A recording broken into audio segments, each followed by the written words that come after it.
Vamos falar sobre o caso Master. Ainda sobre esse assunto, está preso o pai do Daniel Vorcaro, Henrique Vorcaro. Ele foi detido na sexta fase da Operação Compliance Zero. Investigações apontam que Henrique Vorcaro era o financiador de um grupo chamado A Turma, que atuava em intimidações e obtenção de dados sigilosos. E é sobre isso que eu e Théo Cury conversamos agora com o professor de Direito Constitucional da Universidade Federal Fluminense, professor Gustavo Sampaio, nosso parceiro aqui de CNN Brasil. Tudo bom, professor? Bom dia. Tudo bem, Carol. Bom dia a você, bom dia, Théo, bom dia a todos na CNN Brasil. Bem, professor, acompanhamos mais uma fase da Operação Compliance Zero. São mais avanços dessa investigação sobre as ilegalidades do Banco Master em meio às tratativas para um acordo de delação premiada de Daniel Vorcaro. Material que já estaria sob análise da Polícia Federal e da Procuradoria-Geral da República, professor. Diante do que prevê a lei, o que a defesa do ex-banqueiro precisa apresentar para que, de fato, esse acordo seja fechado? Elementos, Carol, que efetivamente pavimentem o caminho para a produção probatória. Temos dito sempre que a colaboração premiada, tal como prevista na Lei 12.850 de 2013, que é a chamada Lei das Organizações Criminosas, ela não é prova em si. A colaboração premiada não é produção de prova, mas é a abertura de um caminho que conduz o sistema de justiça criminal à competente produção probatória. Ora, quando o colaborador estabelece algumas promessas que nada auxiliam, ou titubeia, claudica e não sabe o que dizer, ou não diz coisas que realmente sejam vantajosas, a colaboração não sai. É preciso retomar, Carol, a natureza jurídica da colaboração. A colaboração premiada, comumente chamada delação premiada, é, em verdade, um acordo de vontades. É um negócio jurídico processual celebrado entre aquele que colabora e o sistema de justiça criminal, ou a Polícia Federal, ou o Ministério Público, ou ambos, como é o caso. E como todo acordo de vontade, é preciso o quê? Vantagens para ambas as partes. Então, o que os advogados precisam produzir? O convencimento necessário para que Daniel Vorcaro aponte elementos que se prestem à evolução das investigações. Claro, o papel dos advogados, que eu louvo sempre, é um papel muito difícil, muito delicado, porque eles não são parte no acordo de colaboração, eles apenas representam aquela pessoa que está presa. Mas é preciso que Vorcaro indique provas que efetivamente se prestem à evolução dos trabalhos, ou ele perderá a oportunidade para outros, Carol.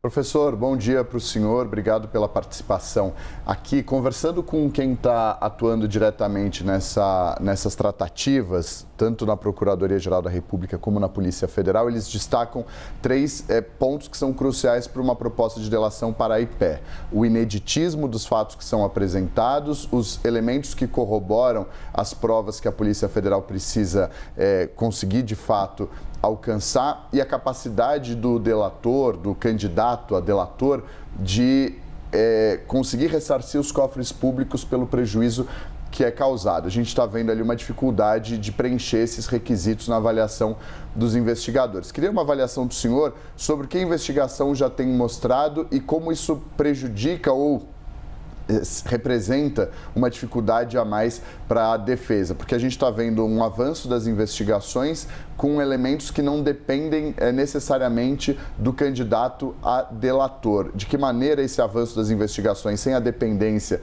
do candidato a delator prejudica o avanço dessa proposta entre a PF e a Procuradoria e a defesa do Vorcaro? Meu caro Théo, bom dia também mais uma vez. Como eu sempre tenho dito, há certos verbetes populares que justificam muito bem as coisas dentro do direito. Há um verbete que diz: quem corre na frente bebe água limpa, não?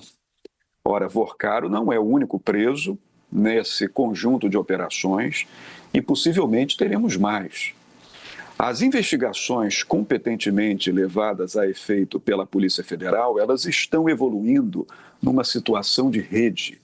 Elas estão se espraiando novas pessoas estão sendo alcançadas, novas operações feitas, suboperações, decorrências das operações anteriores, como agora essa operação que levou ao cárcere Henrique Vorcaro, pai de Daniel Vorcaro, de maneira que outras pessoas, se apresentarem antes de Vorcaro elementos que preencham as lacunas nas investigações e que satisfaçam a Polícia Federal, por exemplo, ora, essa pessoa vai correr na frente e depois que acordos de colaboração premiada forem celebrados com outros indivíduos e a Polícia Federal com isso se considerar satisfeita e também o Ministério Público, ora, Vorcaro terá perdido a oportunidade.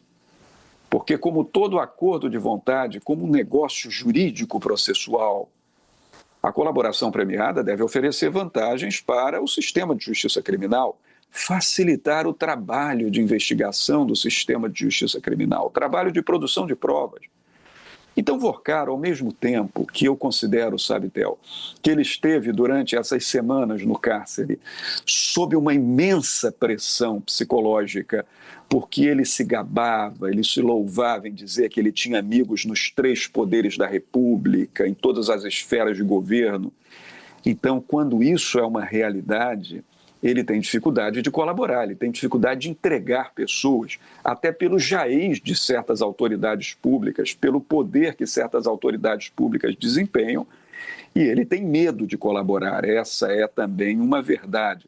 Então, com isso, Vorcaro titubeia, Vorcaro demora. Agora, eu acredito que ele esteja sob uma tal pressão que ele sabe que se ele não apresentar o que ele conhece, as informações que ele tem à disposição agora, ele perderá a oportunidade. É bem verdade que a questão, Theo, para concluir, de restituição ao erário de certos valores, esse talvez seja o principal elemento a dificultar a participação de Vorcaro, sobretudo por conta da liquidação extrajudicial do Banco Master e de capitais que estão ocultos em várias partes do mundo nessa altura dos acontecimentos. Ele não teria como aportar isso para o Brasil.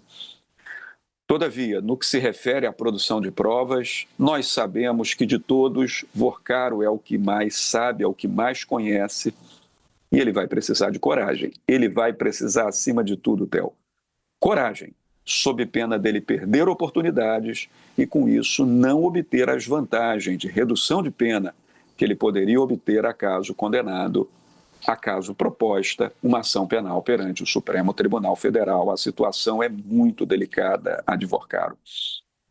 Professor, estamos aqui falando de uma quantia bilionária, segundo as investigações que estão avançando no ano eleitoral. Inclusive, a gente lembra, a 5ª fase da Operação Compliance Zero teve como um dos alvos um senador da República, senador Ciro Nogueira.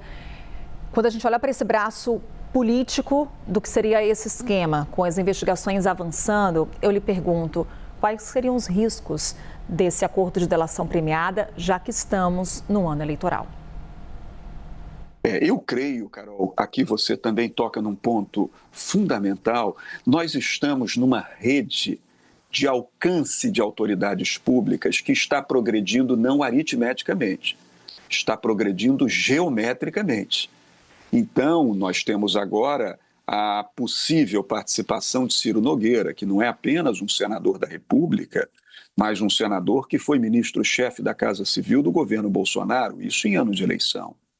Nós temos a questão relacionada ao financiamento desse filme sobre Jair Bolsonaro, sobre a história de Jair Bolsonaro, com participação do Banco Master, a interceptação das conversas com o senador da República, o senador Flávio Bolsonaro, e agora com o possível envolvimento em conversas também do deputado federal, ex-deputado Eduardo Bolsonaro.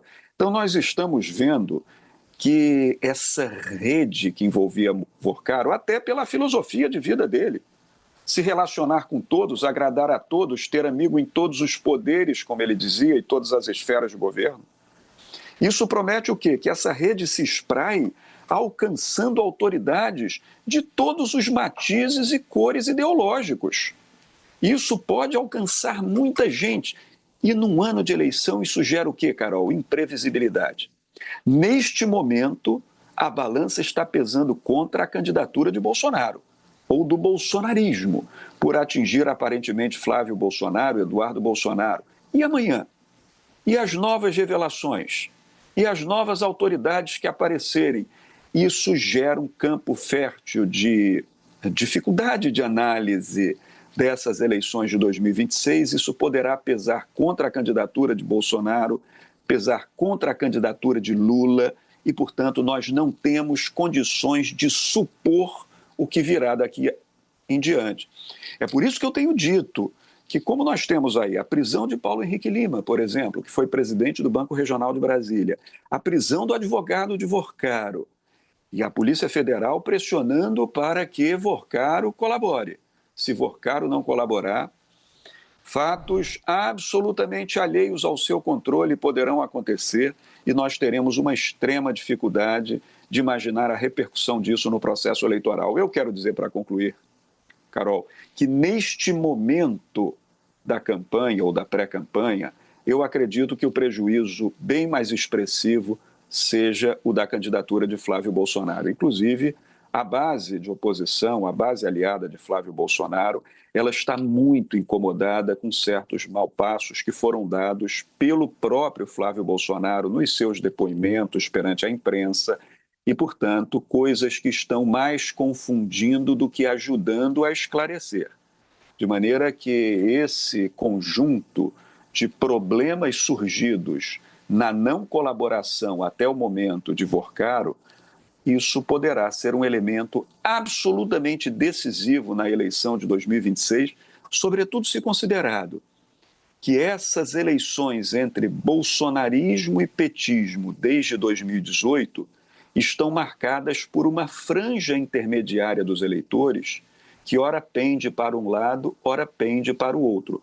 Porque o bolsonarista raiz não deixa de votar em, seja quem for, Flávio Bolsonaro, Jair Bolsonaro, Eduardo Bolsonaro. Mas essa franja intermediária, ela se abala, ela se altera com base na divulgação desses fatos. Então, a colaboração premiada, se vier, poderá ser decisiva no transcurso das investigações para selar o destino dessa eleição nacional de 2026, Carol. Várias frentes aqui que estamos observando com o professor Gustavo Sambaio, professor de Direito Constitucional da Universidade Federal Fluminense. Mais uma vez, professor, muito obrigada e até uma próxima, hein? Até, Carol, Theo, bom trabalho para vocês, bom sábado, bom jornal. Obrigada, Valeu, bom professor. dia. Theo Cury, até mais. Combinado, até mais.